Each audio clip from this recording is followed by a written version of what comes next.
Assalamualaikum warahmatullahi wabarakatuh. Apa kabar murid-murid soleh-soleha semuanya? Semoga selalu sehat ya. Alhamdulillah ketemu lagi di video pembelajaran prakarya. Kali ini materi kita adalah produk dan proses kerajinan bahan limbah lunak, baik organik maupun anorganik.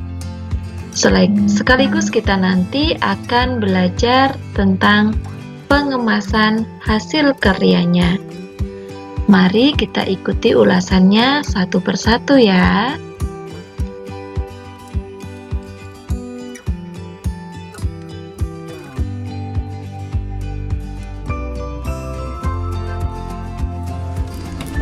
Beberapa benda begitu dekat dan lekat dengan keseharian kita. Saat belajar, bermain, menyalurkan hobi, bekerja, dan banyak lagi kegiatan lainnya. Satu di antara benda itu adalah kertas. Sejak diperkenalkan pertama kali oleh Cai Lun pada era dinasti Han di Tiongkok sekitar abad ke-1 Masehi, hingga berkembang menjadi berbagai jenis bentuk, ukuran, serta fungsinya. Kertas telah menjadi bagian dari kehidupan dan keseharian kita. Meski kerap kita jumpai dan pergunakan, tak semua dari kita mengetahui jika kertas dan produk turunannya bermula dari bibit pohon yang ditanam loh, yang kemudian menjadi batang kayu pada areal yang disebut hutan tanaman industri.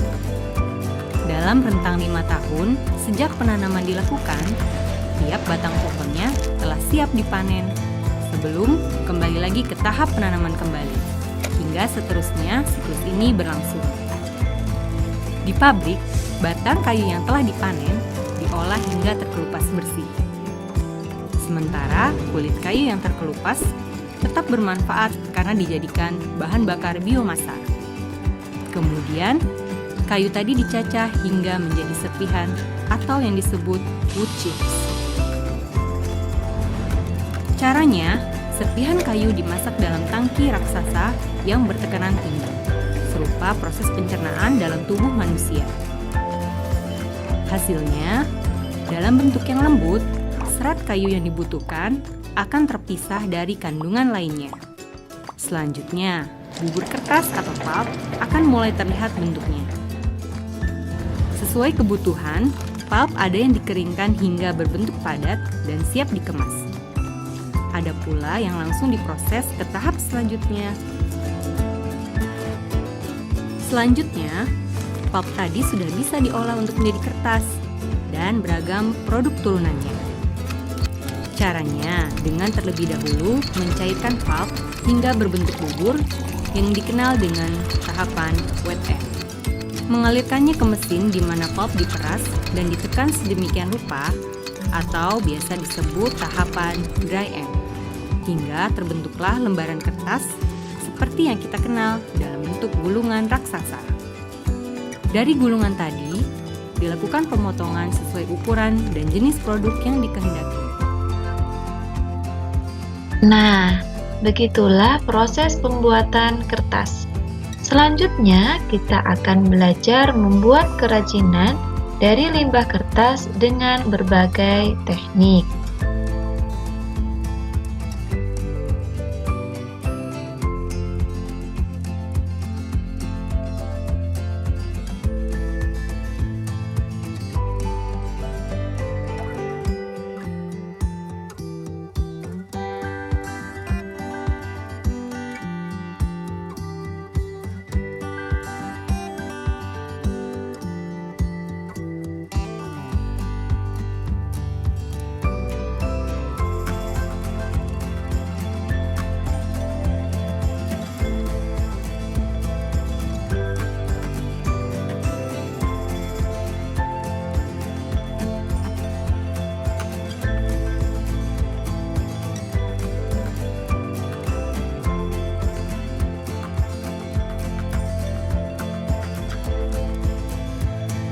Berikutnya adalah limbah kulit jagung.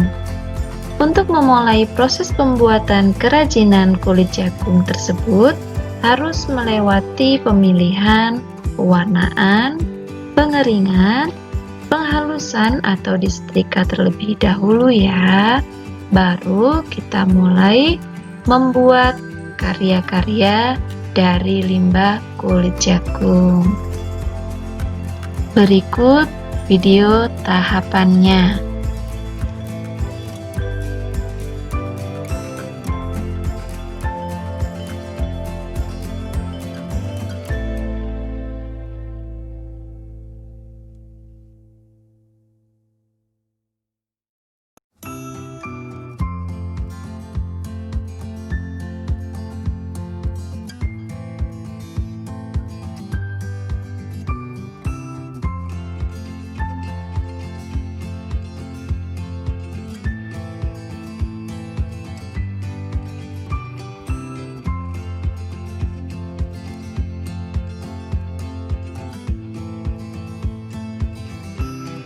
Selanjutnya, limbah lunak jerami. Jerami adalah bagian batang dari pohon padi yang sudah dipanen. Pemanfaatan jerami ada dua, yaitu untuk pakan ternak sapi, juga untuk kerajinan. Nah, berikut contoh hasil kerajinan jerami.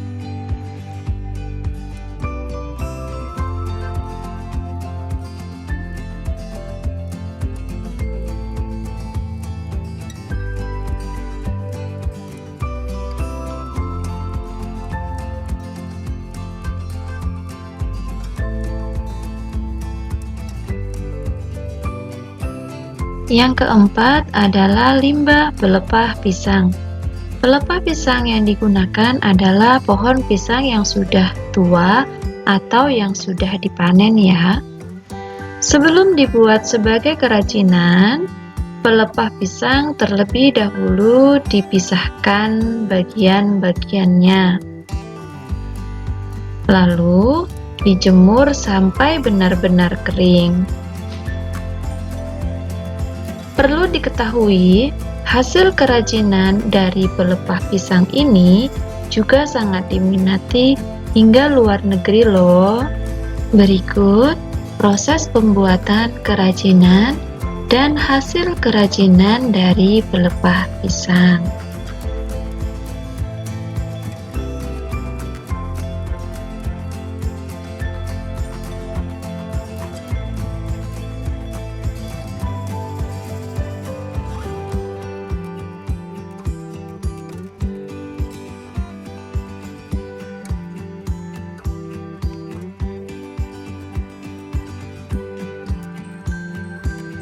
Limbah lunak anorganik yang dapat didaur ulang yaitu sampah plastik, kotak kemasan, dan kain perca. Limbah lunak anorganik dapat dipilah-pilah sesuai kebutuhan. Jika dinilai tidak layak, maka bisa dibakar. Sedangkan yang masih layak bisa dijadikan kerajinan. Berikut contoh-contohnya.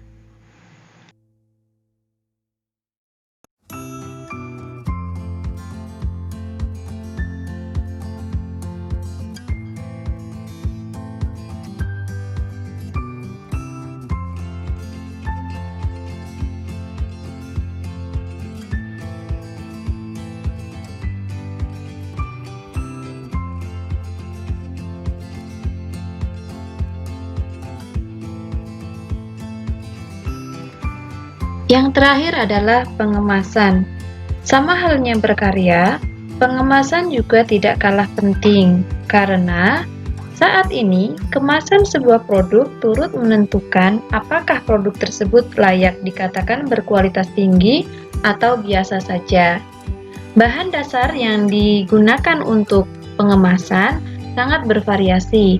Ada plastik, kayu, serat alam, kardus, kaca, atau mika.